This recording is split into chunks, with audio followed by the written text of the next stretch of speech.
Oh, go My ahead. family was different in terms of my dad was never both my parents came from alcoholic backgrounds. It's interesting as I think back, Oh, but they didn't. My dad he wasn't.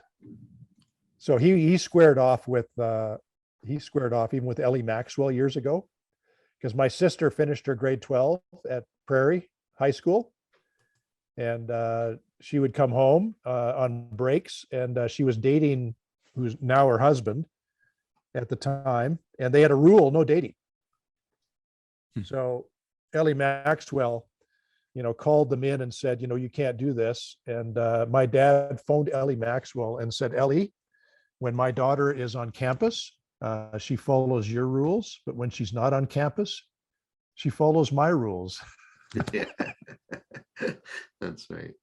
And I don't mind her, building this relationship with who became her husband, and they've had a wonderful marriage. But Dad was not he was not a fundamentalist, sort of legalistic type of person.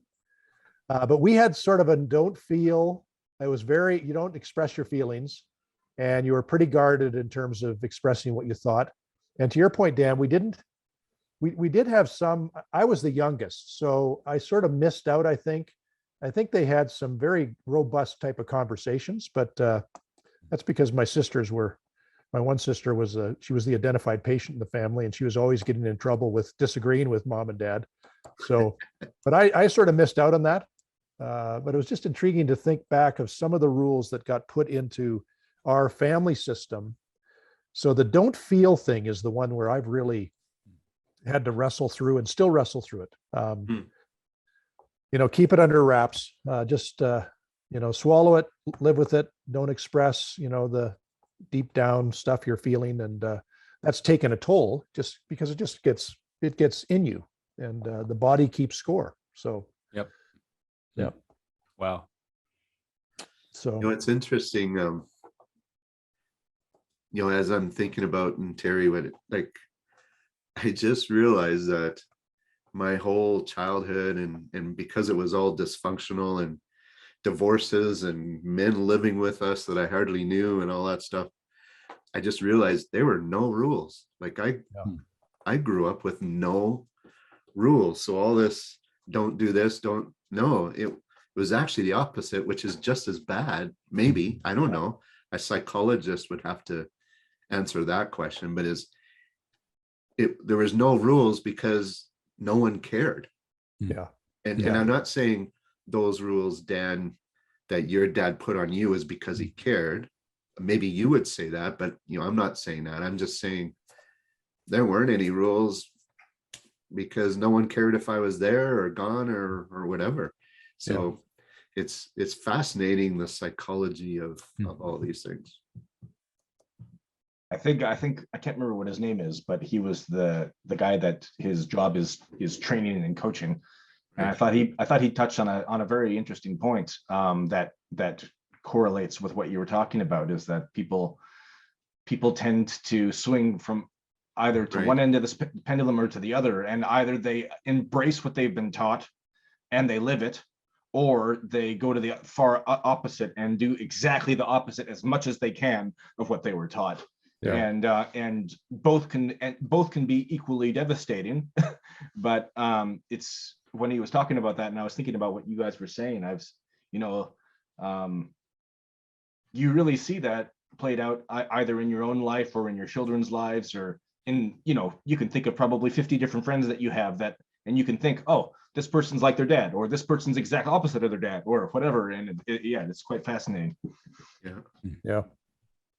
That's why I think the book and your thoughts, Dan, provides a positive vision.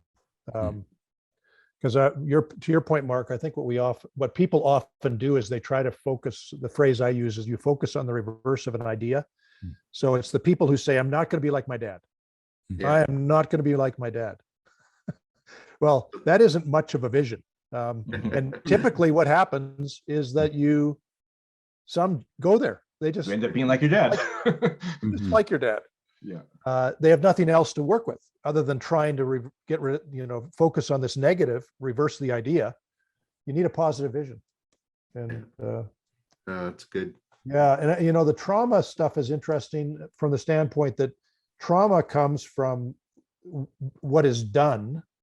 So that's where I think the rules can be put in, and a family can have very heavy, authoritarian, rule-based, and it's a trauma to live under all of that. But in your case, John, we're also traumatized by what is not done. Yeah. So that's a developmental deficit. We get development by what's missing, and it's sort of, what do I do with that? And I think that leads to another path. Right. Yeah. Yeah. Again, the psychology of it, right? Like, so when there aren't rules, it's not like I wanted rules. Like, don't get me wrong, growing up with no rules was awesome for a 13-year-old. Yeah. But looking at it now, I would have been much better off with the right rules in place, with some boundaries. Would have saved me, a lot of bad decisions and mistakes. Well, one thing, Dan W, that you mentioned that I thought was really interesting, and and I can't remember. It's been talked about in books, but when they talk about the process of acquiring a skill, and they talk about how you start out with not knowing that you don't know, and then you realize that you know that you don't know. And you go through all these stages, and for you didn't know that you didn't know, and then all of a sudden you realize that you didn't know, and you had to go through this whole stage of acquiring that to be able to come out on the other side, and as much as you have, and that whole concept has really kind of stuck with me over the years, is because you see various other people, including yourself, that are in various stages of that, and that vastly impacts the decisions that they make, whether they feel completely paralyzed or whether they're able to move forward and stuff like that. Is either they don't even have a clue that they're in the middle, that they're either being abused or they have some kind of dysfunctionality, but then suddenly they come to a point where they realize that it is, but they feel completely paralyzed as to what to do about it. And they have to go through this massive arc. And that's one of the things that you were kind of talking about. And I'm very curious to see how that whole arc goes through. I'm going to read your book. Your story, Mark, triggers a memory. So all three of our sons grew up with dad and mom growing like crazy around the supper table, because in the supper, we're very aware that we're going to use supper as talking. And so our boys grew up problem solving continuously. Wow. And all three of our daughters-in-law have told me and Deanna, they can't believe our family, because they never grew up this way. That they have never heard of such a thing, of talking and resolving issues at the supper table and having a wide breadth of issues to talk about at supper. And we did it all the time. And it is a great joy to know.